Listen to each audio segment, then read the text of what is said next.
Assalamualaikum warahmatullahi wabarakatuh. Kami dari kelompok 3 akan menjelaskan tentang pendidikan sebagai ilmu dan seni. Sebelumnya, perkenalkan, nama saya Dina Maiah Fitri dengan NIM 2006411107. Di sini saya akan menjelaskan tentang definisi, karakteristik, dan klasifikasi ilmu. Yang pertama, pengertian ilmu atau definisi ilmu. Ilmu berasal dari bahasa Arab, yaitu alama ya'lamu ilman, yang artinya mengetahui atau memahami. Secara istilah, ilmu adalah pengetahuan yang sistematis dan ilmiah.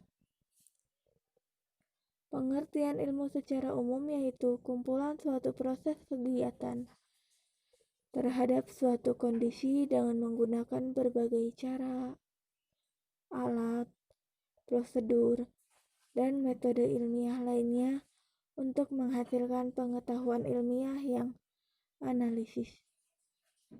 Karakteristik ilmu yang pertama ada bersifat akumulatif dan merupakan milik bersama, kebenarannya tidak mutlak, bersifat objektif, bersifat rasional, bersifat empiris, bersifat umum, dan bersifat akumulatif. Untuk klasifikasi ilmu dapat digolongkan menjadi ilmu alam. Ilmu alam adalah istilah yang digunakan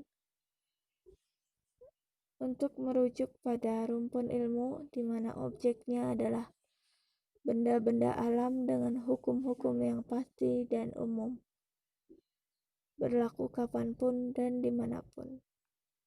Cabang-cabang utama dari ilmu alam yaitu ada astronomi, biologi, ekologi, fisika, geologi, geografi fisik berbasis ilmu bumi, dan kimia. Ilmu sosial adalah sekelompok disiplin akademis yang mempelajari aspek-aspek yang berhubungan dengan manusia dan lingkungan sosialnya. Cabang-cabang utama dari ilmu sosial adalah antropologi, yaitu mempelajari manusia pada umumnya. Yang kedua, ekonomi, yaitu mempelajari produksi dan pembagian kekayaan dalam masyarakat. Yang ketiga, geografi, yaitu mempelajari lokasi dan variasi keruangan atas fenomena fisik dan manusia di atas permukaan bumi. Yang keempat, hukum, yaitu mempelajari sistem aturan yang telah dilembagakan. Yang kelima, linguistik, yaitu mempelajari aspek kognitif dan sosial dari bahasa. Yang keenam, pendidikan, yaitu mempelajari masalah yang berkaitan dengan belajar, pembelajaran, serta pembentukan karakter dan moral. Yang ketujuh, ada politik, yaitu mempelajari pemerintahan sekelompok manusia, termasuk negara. Yang kedelapan, psikologi, yaitu mempelajari tingkah laku dan proses mental. Yang kesembilan, sejarah, yaitu mempelajari masa lalu yang berhubungan dengan umat manusia. Yang ke-10, sosiologi, mempelajari masyarakat dan berhubungan antar manusia di dalamnya. Humanitisme atau ilmu humaniora. Ilmu humaniora adalah salah satu ilmu pengetahuan yang mempelajari apa yang diciptakan atau diperhatikan manusia. Cabang-cabang ilmu humaniora ada bahasa, sastra, teologi, filsafat, ilmu sejarah, dan kesenian. Sekian penyampaian materi dari saya. Selanjutnya materi akan disampaikan oleh Zela. Terima kasih.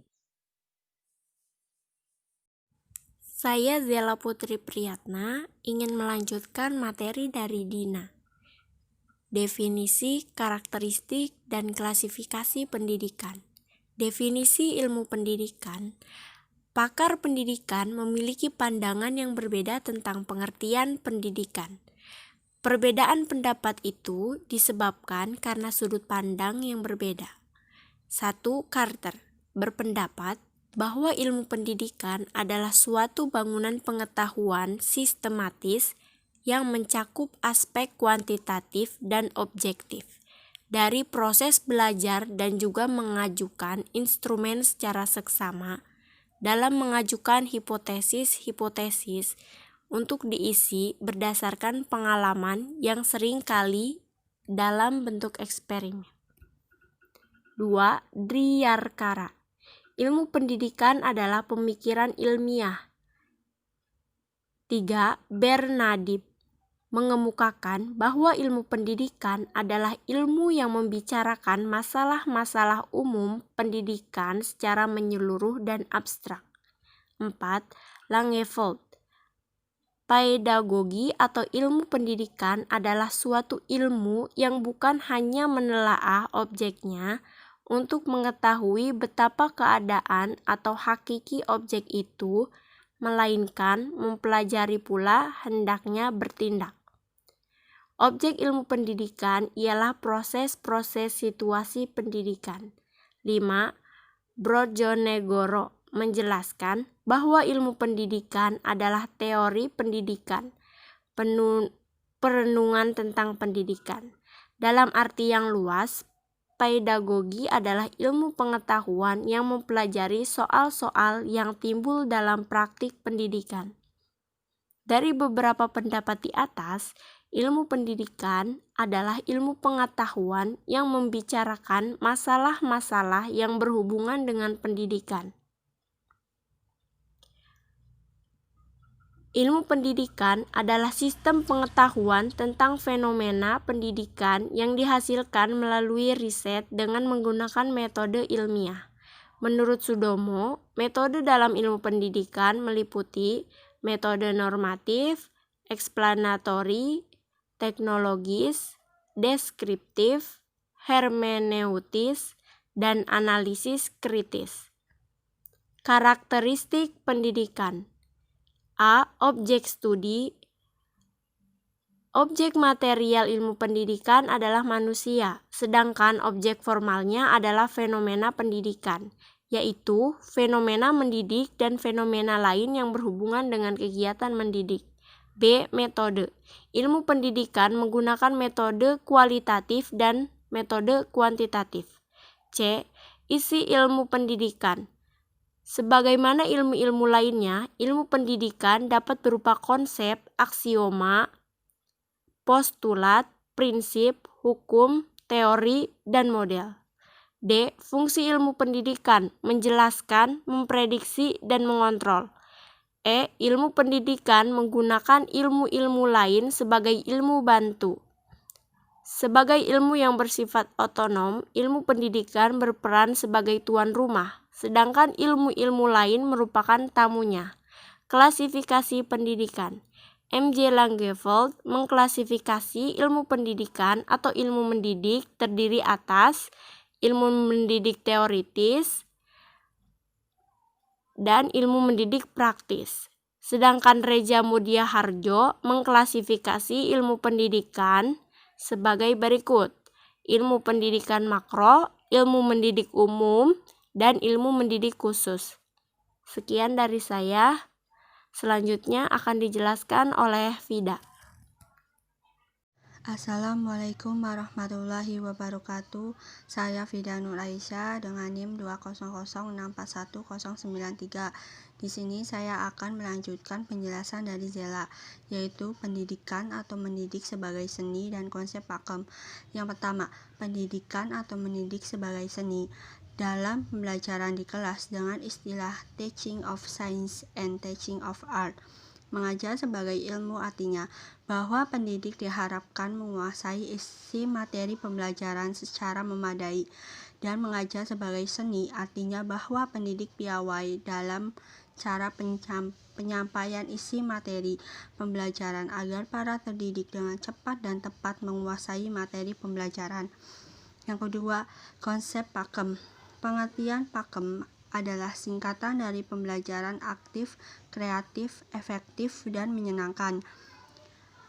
Dasar-dasar teori pakem didasarkan pada teori belajar konstruktivisme.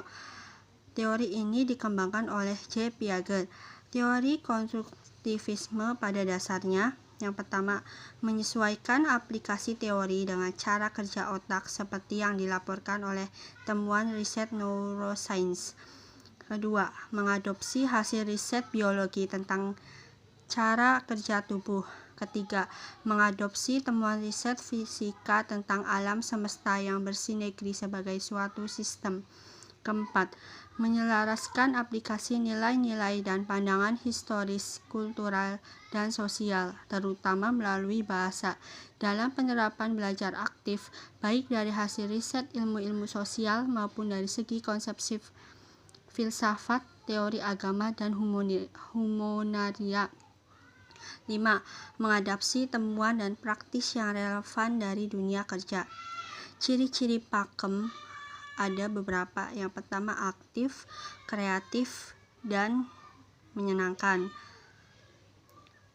Implementasi pakem di dalam kelas memiliki ciri-ciri mengaktifkan peserta didik, mendorong aktivitas peserta didik, pembelajaran efektif atau berorientasi pada proses dan tujuan, pembelajarannya menyenangkan, penggunaan multimetode dan multimedia, pemanfaatan lingkungan sekitar, memberikan tantangan yang mengasyikkan bagi siswa, dan disiapkan dengan matang yang kreatif.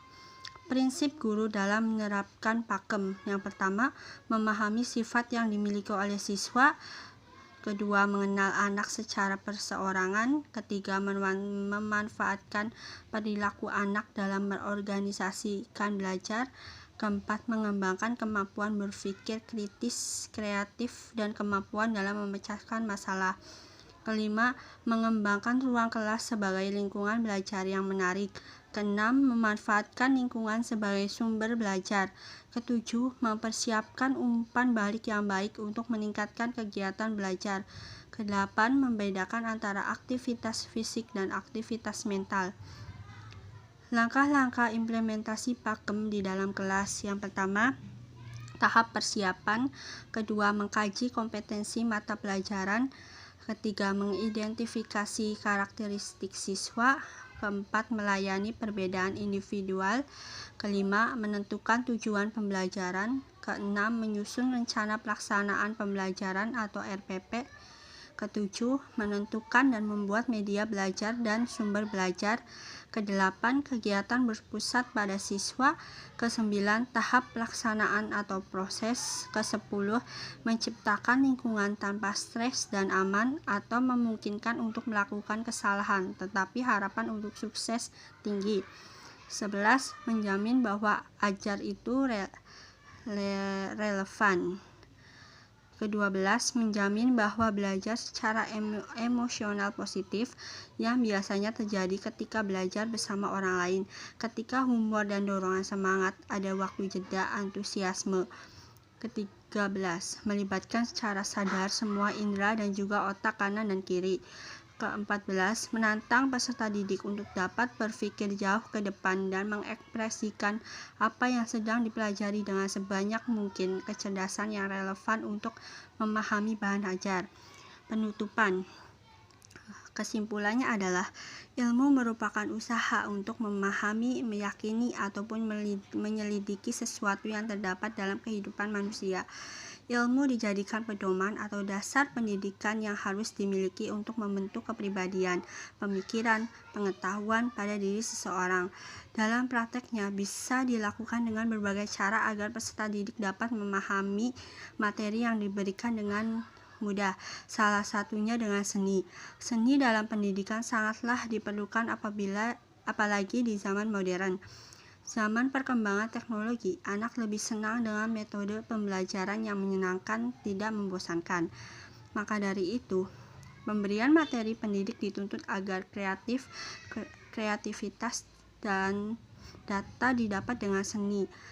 Pendidikan sebagai seni, data dipahami bahwa praktek pendidikan melibatkan perasaan dan nilai yang sebenarnya di luar daerah ilmu, yang mengibaratkan praktek pendidikan sebagaimana orang melukis sesuatu, mengarang lagu, menata sebuah taman bunga, atau menulis surat untuk sahabat. Ilmu pendidikan merupakan landasan dan petunjuk tentang cara melaksanakan pendidikan, sedangkan studi pendidikan adalah upaya yang dilakukan seseorang dalam rangka memahami pendidikan atau menghasilkan sistem konsep pendidikan. Jadi, itu saja yang dapat kelompok kami sampaikan. Kurang lebihnya mohon maaf.